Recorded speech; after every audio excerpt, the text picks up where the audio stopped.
नमस्ते, स्वागत है आप सभी का ग्रेट मंत्रा के यूट्यूब चैनल पर। साथियों, हम ईवीएस की 1000 प्रैक्टिस सीरीज लेकर चल रहे हैं। तो उसमें आज हम प्रारंभ करेंगे कि जो महिला अंतरिक्ष यात्री कल्पना चावला की मृत्यु हुई है वो किस यान में हुई है। तो उस यान का नाम है कोलंबिया यान। क्या है? कोलंबिया यान। और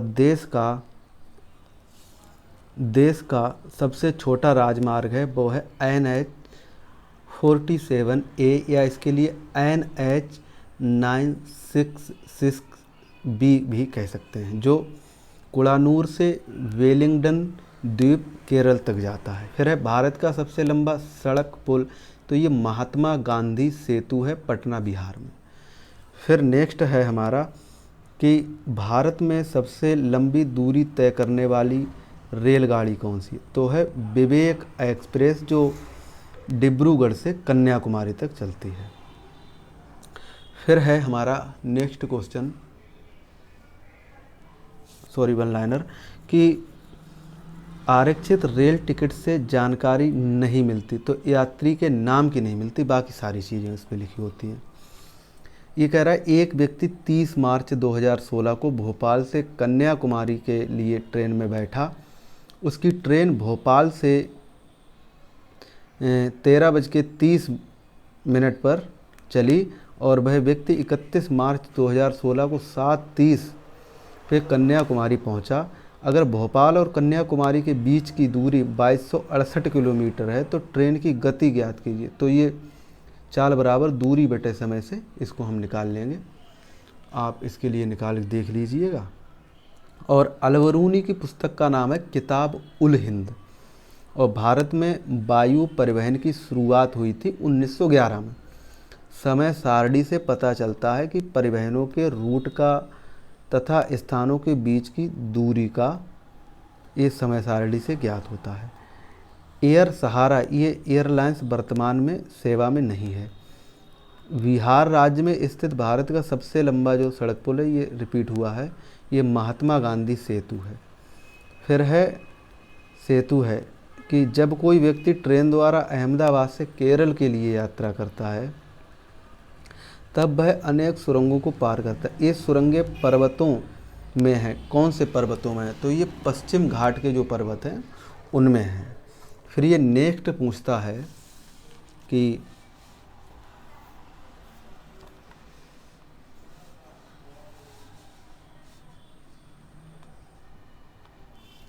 चीड़ जो है, चीड़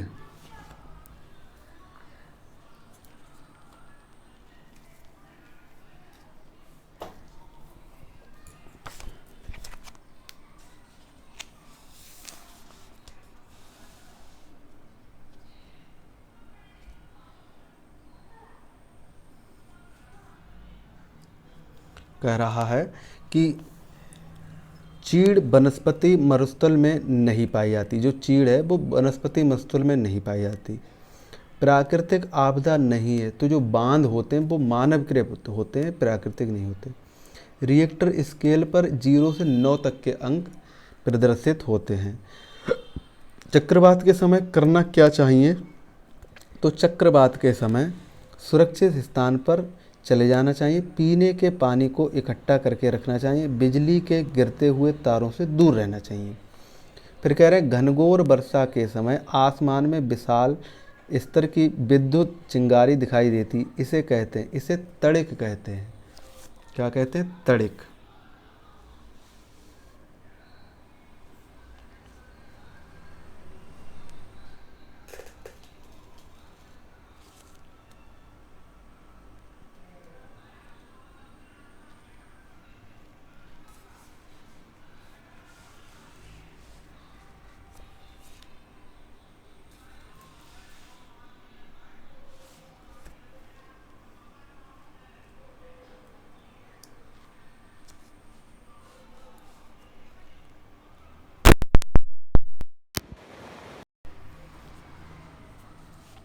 इसे क्या कहते हैं? तड़िक कहते हैं।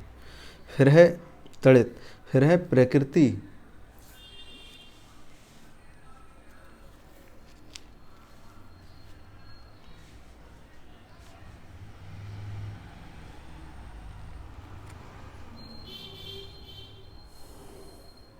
फिर है कि प्रकृति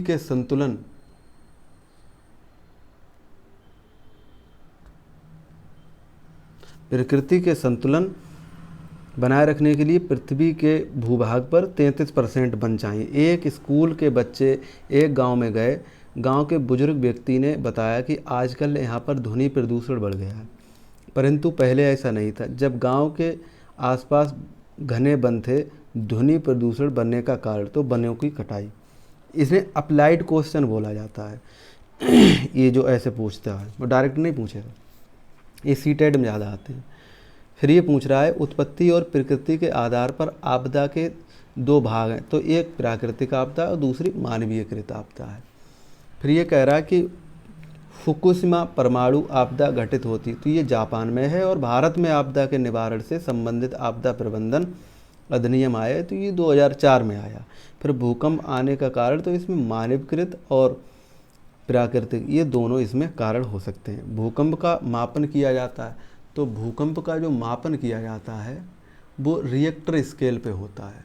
किस पे? रिएक्टर स्केल पे। रिएक्टर स्केल कहाँ गई? Richter scale. फिर है कि साफ मौसम बनने में मदद मिलती है, तो पृथ्वी चक्रवात से। फिर है कि बाढ़ से अधिक प्रभावित राज्य हैं, तो बिहार, उड़ीसा, असम, छत्तीसगढ़। जापान के हिरोशिमा और नागासाकी पर परमाणु बम गिराया गया था। ये 6 अगस्त से 9 अगस्त की ये घटना है 1945 में। सुनामी का अर्थ होता है जापानी शब्द, सुनामी है ये जापानी शब्द है। भारत में सबसे अधिक वर्षा होती तो माशिमराम जो मेघालय में है।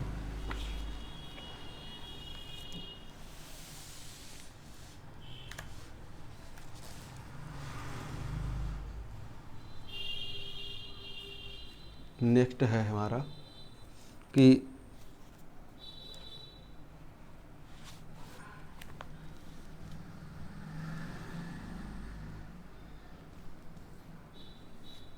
जो बिहार है, बिहार का शोक कहते हैं तो कोसी नदी को, और बंगाल का शोक दामोदर नदी को। इस वन के वृक्ष शुष्क मौसम में अपनी रक्षा के लिए ये हो गया है।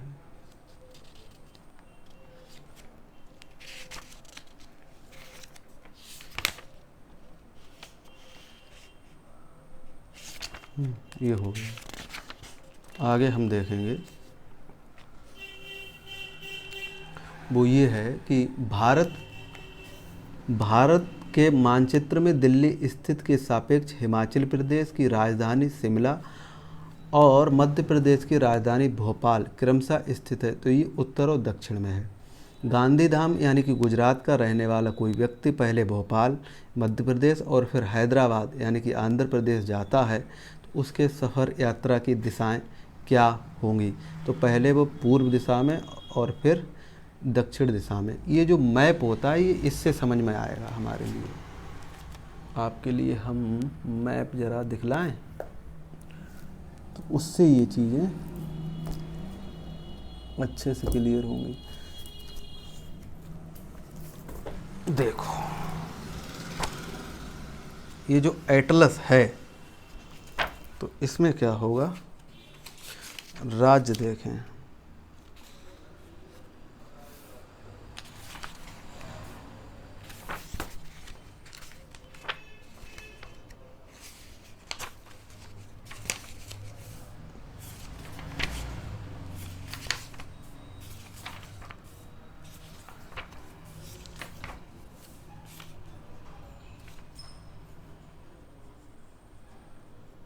इससे समझ लो।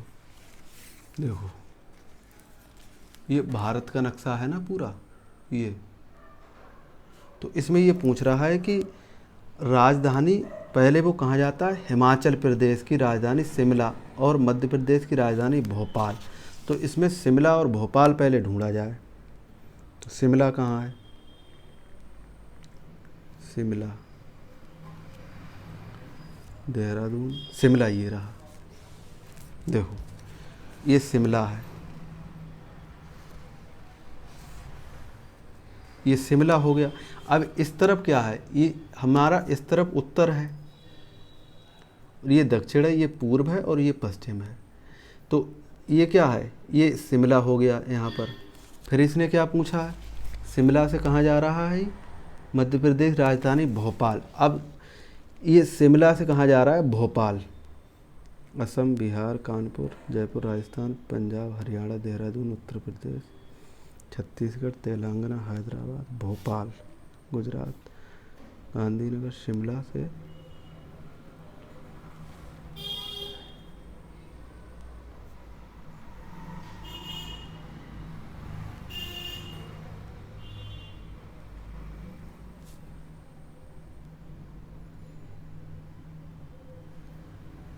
भोपाल।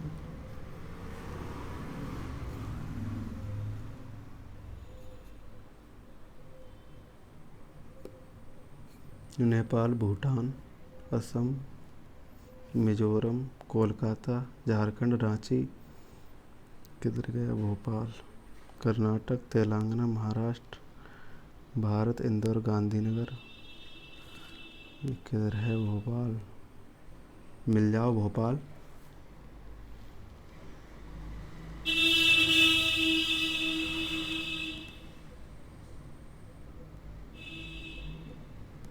दिल्ली, इसमें नहीं है।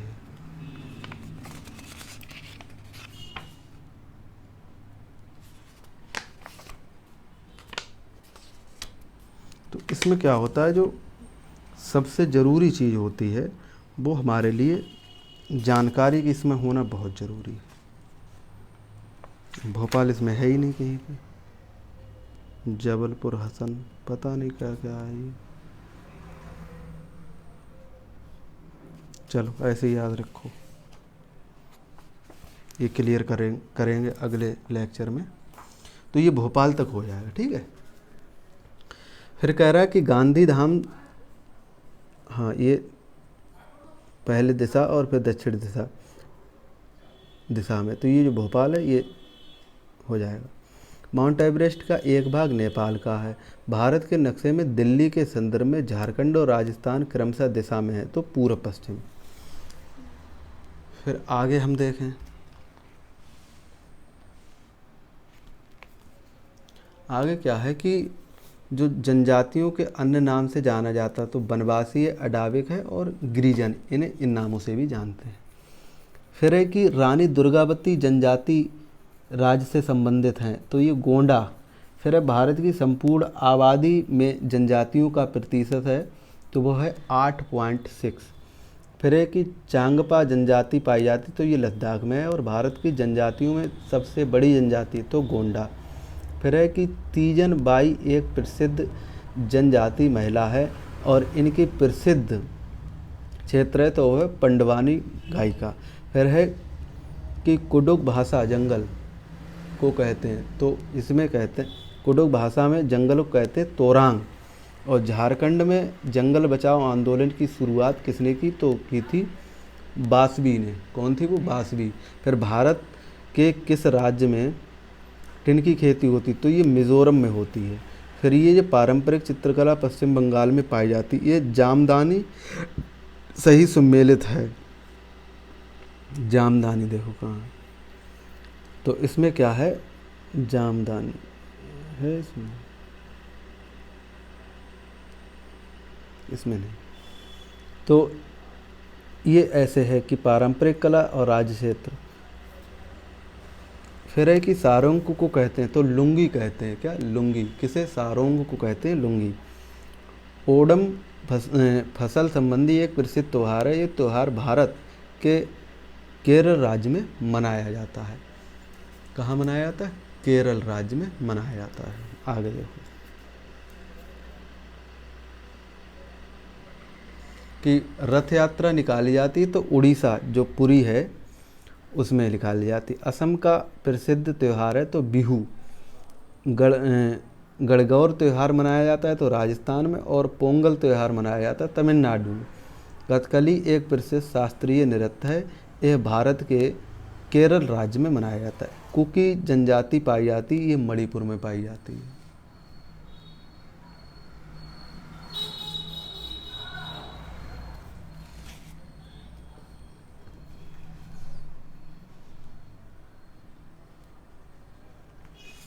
कहाँ है, मणिपुर में।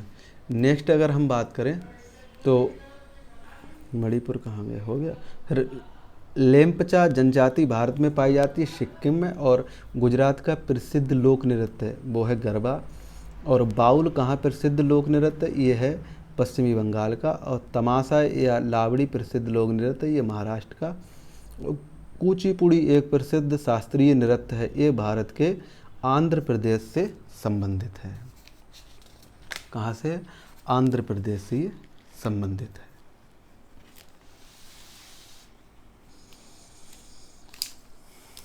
नेक्स्ट देखते हैं। देखो,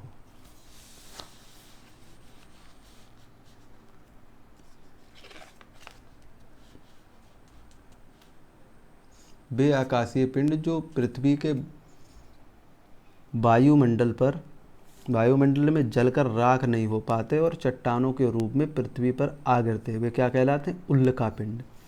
दो पूर्णिमाओं के बीच के दिन का अंतर होता है लगभग 30 दिन, और हम पृथ्वी से चंद्रमा केवल एक ही भाग देख सकते हैं क्योंकि इसका परिक्रमण और घूर्णन काल लगभग एक बराबर है।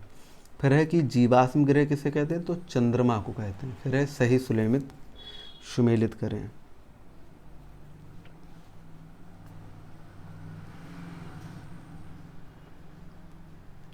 तो इसमें ये पूछ रहा है कि चांद पर कदम रखने वाला दूसरा व्यक्ति। फिर है कि अंतरिक्ष में जाने वाला प्रथम पुरुष। और फिर है ये कि अंतरिक्ष में जाने वाले प्रथम भारतीय। फिर ये पूछ रहा है अंतरिक्ष में जाने वाला पहला जानवर। तो चांद पर कदम रखने वाले जो दूसरा व्यक्ति वो एडविन एड्रिन है, और अंतरिक्ष में जाने वाला प्रथम पुरुष है वो है यूरी गागरिन। और फिर है कि अंतरिक्ष जाने वाले पहले भारतीय तो राकेश शर्मा हैं। और अंतरिक्ष में जाने वाला पहला जो जानवर है वो लाइका है, कुत्ता है। इसका नाम कुत्ता है जानवर है, इसका नाम लाइका है। अब ये कह रहा है कि गुनगुन चांद पर जाने की तैयारी में है, उसका वजन 54 किलो है। वह सोचती है कि चांद पर उसका भार होगा तो ये जो है 9 किलो हो जाएगा, क्योंकि वहाँ जो है 6 गुना पाया जाता है, जो होता है वहाँ का जो ग्रेविटी वो 6 गुना। और कह रहा है कि गुरुत्वीय त्वरण जी का मान है तो 9.8 मीटर प्रति सेकंड उसका है। नोबिता ने डोरेमोन से कहा कि वह जियान को इतनी जोर से ऊपर फेंकेगी कि जियान वापस पृथ्वी पर नहीं लौट पाएगा, लौट ना आए। डोरेमोन जियान को कितने वेग से फेंके ताकि वह वापस ना आए? तो 11.2 किलोमीटर प्रति सेकंड से अगर आप कोई वस्तु पृथ्वी के क्या है फेंक दिया जाए, ऊपर फेंक दिया जाए, तो वो जो वो वस्तु होती है वो राउंडेड होने लगती है, फिर आती नहीं है दोबारा यहाँ पृथ्वी की सरफेस पे। फिर ये पूछ रहा है कि कृत्रिम उपग्रहों का प्रयोग होता है तो मौसम संबंधी जो भविष्यवाणी के लिए, दूरदर्शन रेडियो प्रसारण के संचार के लिए होता है। नेक्स्ट है ये कि 21 जून को होता है तो ग्रीष्म अयनांत होता है। फिर उत्तरी गोलार्ध में सबसे लंबी रात होती है 21 जून को, और विषुवत वाले दिन यानी कि विषुवत वाले दिन रात बराबर होते हैं विषुवत रेखा उस दिन। फिर है कि 6 महीने का, ये क्वेश्चन गलत है, 6 महीने का दिन और 6 महीने का रात होती है तो ध्रुवों पर। और पृथ्वी का छोटा वास्तविक प्रतिरूप है तो ग्लोब है। और दो अक्षांशों के बीच की रेखा की दूरी 111 किलोमीटर होती है। दो अक्षांश जो होते हैं उनके बीच की जो दूरी होती है वो कितनी होती है? 111 किलोमीटर। और अगर रूस के लोग सीधे खड़े होंगे तो उनके सापेक्ष कौन सा लोग उल्टे खड़े होंगे? तो वो ऑस्ट्रेलिया होगा। और प्रमुख यामोत्तर रेखा गुजरती है तो लंदन से गुजरती है।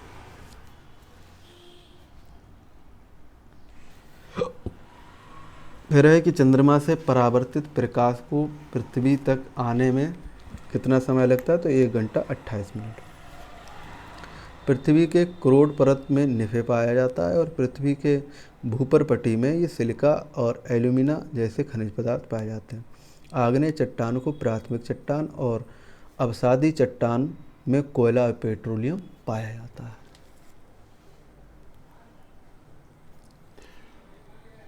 फिर है कि सेल, ये स्लेट है, चूना पत्थर संगमरमर, ये रूपांतरित होता है। सेल से स्लेट बनता है, चूना पत्थर संगमरमर और ग्रेनाइट से नीस और बलुआ पत्थर से क्वार्टाइज बनता है। मानचित्रों का समूह कहलाता है एटलस, जो अभी हमने आपको दिखाया था। इसमें सब मानचित्र हैं, ये एटलस कहलाता है। ये एटलस, भारत का संस्करण ये एटलस है, एटलस। इसमें सब ये चित्र वगैरह पाए जाते हैं।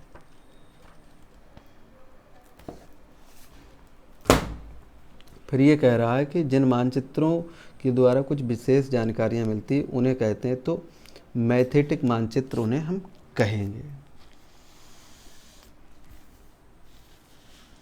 फिर ये पूछ रहा है कि मानचित्र के घटक कौन कौन से होते हैं। तो मानचित्र के घटक होते हैं, इसमें दूरी, दिशा और प्रतीक। मानचित्र पर तीर के निशान के साथ दिशा दर्शाई जाती, तो जो तीर का निशान होता है वो सदैव सामने होता है और इसे हम उत्तर दिशा मानते हैं। और आग्नेय चट्टान का उदाहरण है तो ये हो जाएगा बेसाल्ट। क्या हो जाएगा? बेसाल्ट। फिर है ये कि शनि एक वलय प्रणाली से घिरा हुआ है जो अंतरिक्ष में हजारों किलोमीटर तक फैली है। फिर ये अगला कह रहा है कि पृथ्वी तल पर उस काल्पनिक रेखा को क्या कहते हैं जो 180 मेरिडियन यामोत्तर पर खिंची, तो अंतर्राष्ट्रीय तिथि रेखा ये कहते हैं इसे। एक नक्षत्र या तारा रंग निर्भर करता है तो उसके पृष्ठीय ताप पर। किस पर? पृष्ठीय ताप पर।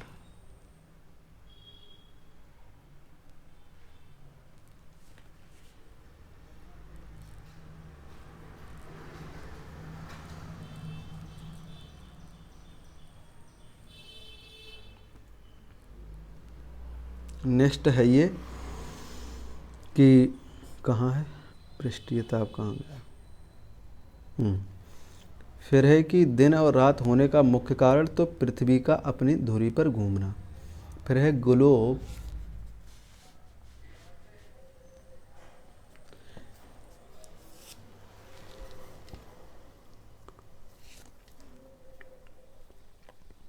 पृथ्वी गोल है, वास्तव में पृथ्वी पर ऊपर नीचे कुछ नहीं होता, केवल सापेक्ष होता है। हम भारत के लोग अर्जेंटीना के लोगों को सापेक्ष उल्टे होते हैं। ठीक है। फिर है किस राज्य में मानचित्र के एक सिरे पर यह लिखा था कि एक स्केल 1 सेंटीमीटर बराबर 111 मीटर। यदि इस मानचित्र में किन्हीं दो शहरों के बीच की दूरी कितनी है? 9.7 सेंटीमीटर है, तो इन दोनों शहरों के बीच की वास्तविक दूरी क्या होगी? तो होगी 1067। फिर है ये कि किस शहर के मानचित्र पर लिखा था स्केल सेंटीमीटर बराबर 110 मीटर। यदि मानचित्र पर किन्हीं दो स्थानों के बीच की दूरी 15 सेंटीमीटर है, तो दोनों स्थानों के बीच वास्तविक दूरी होगी तो होगी 1.6 किलोमीटर। कितनी होगी? 1.6 किलोमीटर।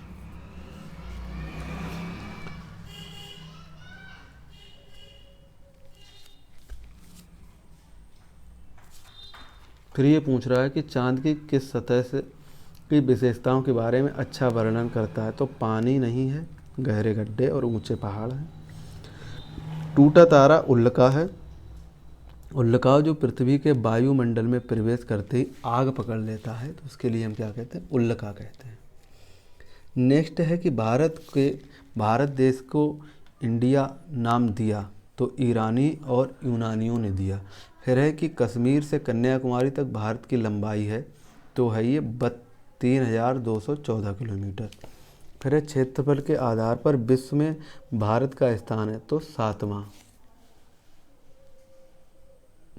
फिर है क्षेत्रफल के आधार पर विश्व में भारत से 7वां। फिर है कि कर्क रेखा भारत को लगभग 2 बराबर भागों में विभाजित करती है। फिर है कि दिल्ली और पांडुचेरी ये केंद्र शासित या केंद्र प्रादेशिक क्षेत्रों में से हैं और चुनी हुई सरकारें कार्य करती हैं, लोगों के द्वारा जो सरकारें चुनी जाती वो कार्य करती हैं। फिर है कि महाराष्ट्र और कर्नाटक ये गोवा के पड़ोसी राज्य हैं। फिर है त्रिपुरा, तो त्रिपुरा में क्या है कि 3 तरफ से बांग्लादेश घिरा है, बांग्लादेश से घिरा है। कौन? त्रिपुरा। फिर है भारत का राष्ट्रीय जो वृक्ष है वो है बरगद और राष्ट्रीय गान के रचयिता हैं वो हैं रविंद्रनाथ टैगोर। नेक्स्ट है कि अरब सागर से लगने वाले राज्य तो गुजरात, महाराष्ट्र, गोवा, कर्नाटक और केरल हैं जो अरब सागर से लगते हैं। फिर है कि बंगाल की खाड़ी से लगने वाले राज्य तो तमिलनाडु, आंध्र प्रदेश, उड़ीसा और पश्चिमी बंगाल। अफगानिस्तान को स्पर्श करने वाले राज्य तो हैं जम्मू और कश्मीर। फिर है कि भारत की स्थलीय सीमा सबसे ज़्यादा तो बांग्लादेश के साथ जुड़ी है। फिर है कि भारत की स्थलीय सीमा की कुल लंबाई तो 15,200 किलोमीटर। फिर नेक्स्ट है हमारा कि सर्वाधिक जनसंख्या वाला मरुस्थल है तो वो थार का मरुस्थल। और विश्व में सबसे अधिक वर्षा होती तो मासिमराम मेघालय जो भारत में है। भारत के राष्ट्रीय कैलेंडर को स्वीकार किया गया तो 22 मार्च 1957 को।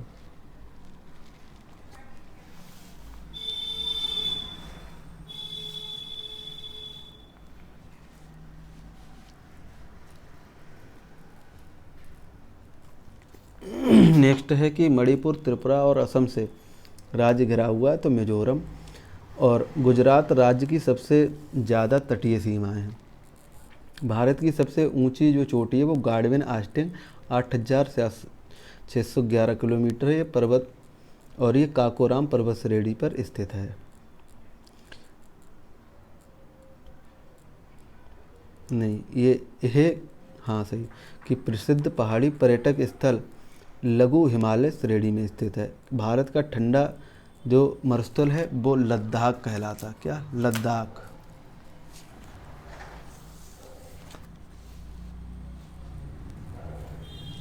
फिर है कि प्रायद्वीपीय पठार का आकार है तो त्रिभुजाकार। फिर है विश्व की सबसे पुरानी जो पर्वत श्रृंखला है वो है अरावली पर्वत श्रृंखला। नेक्स्ट है हमारा कि कर्क रेखा। कर्क रेखा भारत के किस राज्य से गुजरती है, कितने राज्यों से गुजरती है तो 8 राज्यों से।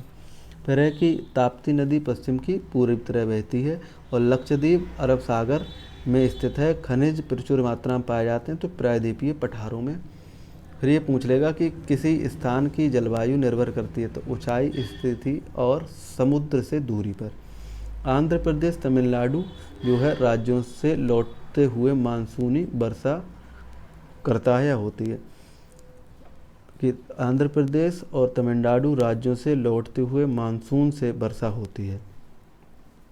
सुंदरबन का जो डेल्टा है का प्रमुख वृक्ष है तो वो सुंदरी है।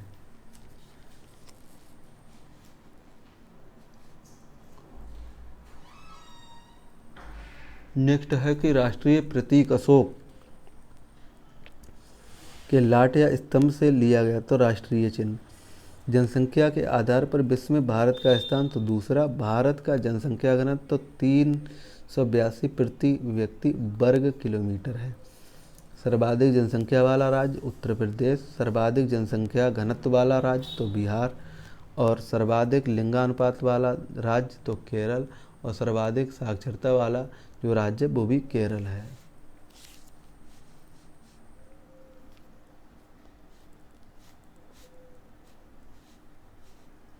नेक्स्ट है हमारा कि भारत में सबसे लंबा बांध तो भाखड़ा बांध, और शहीद आजम कहा जाता है भगत सिंह को। भारत में हिमालय की सबसे ऊंची चोटी तो माउंट केटू। फिर है कि भारत की प्रथम महिला IAS अफसर तो है किरण बेदी। और क्षेत्रफल के आधार पर भारत का सबसे बड़ा राज्य वो है राजस्थान। और भारतीय राज्यों में किस राज्य की कोई समुद्री सीमा नहीं तो राजस्थान की कोई समुद्री सीमा नहीं है। जनगणना 2011 के अनुसार भारत में लिंगानुपात तो 940 अनुपात 1000। 940 लड़कियों पर 1000 लड़का। फिर है कि भारत का राष्ट्रीय पक्षी तो मोर है।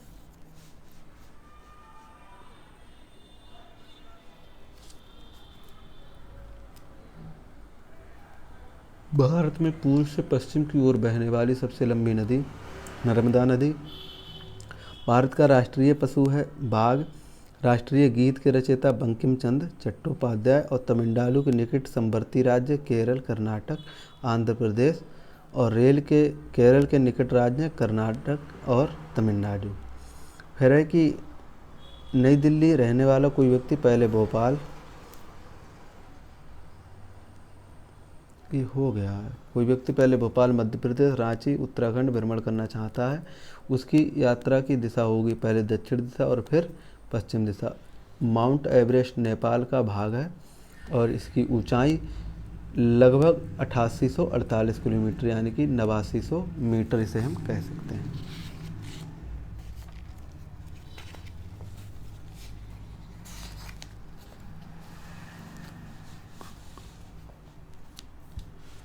नेक्स्ट हम बात करेंगे पर्यावरण से। तो पर्यावरण में क्या होता है कि एनवायरोनेर जो शब्द है वो फ्रेंच भाषा से लिया गया। पर्यावरण के प्रमुख घटक प्राकृतिक, मानव निर्मित दोनों। ताप, मृदा, प्रकाश पर्यावरण के घटक के अंतर्गत आते हैं। वो भौतिक और पर्वत, पठार, मैदान, घाटी पर्यावरण के क्षेत्र में आते हैं। तो वायुमंडल के और पृथ्वी को 2/3 भाग है तो जलमंडल। धूल के कण एवं जल वाष्प में पाए जाते हैं वायुमंडल में। और तृतीय श्रेणी का उपभोक्ता है बाज। और वो जीव जो मृत शरीर को कार्बनिक पदार्थों को धारण भौतिक तत्वों के अपघटित कर देते हैं कहलाते हैं अपघटक। फिर अगर पौधों को खरगोश खाता है, खरगोश को सांप खाता है, सांप को मोर, तब सबसे कम ऊर्जा किसको प्राप्त होगी तो होगी मोर को।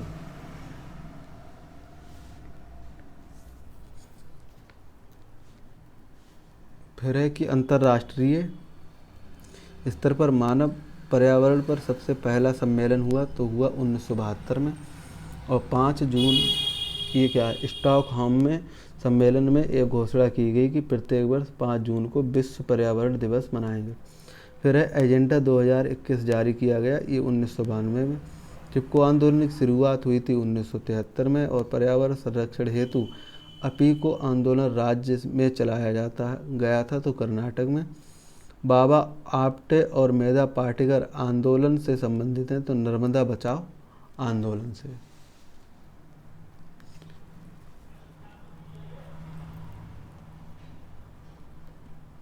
फिर राजीव गांधी पर्यावरण पुरस्कार दिया जाता है पर्यावरण के क्षेत्र में अतुलनीय योगदान के लिए औद्योगिक संस्थाओं को। फिर सर्वाधिक उत्पादक पारिस्थितिकी जो तंत्र है वो उष्णकटिबंधीय वर्षावन है। फिर है कि खाद्य श्रृंखला के परस्पर समूह को कहा जाता है खाद्य जगत। जैविक पर्यावरण में शामिल है उत्पादक और उपभोक्ता और अपघटक। फिर है कि एक अध्यापक मेधा पाटकर व अमृता देवी बिश्नोई के योगदान पर बोल रहा है। एक अध्यापक तो कौन, ये दोनों पर्यावरण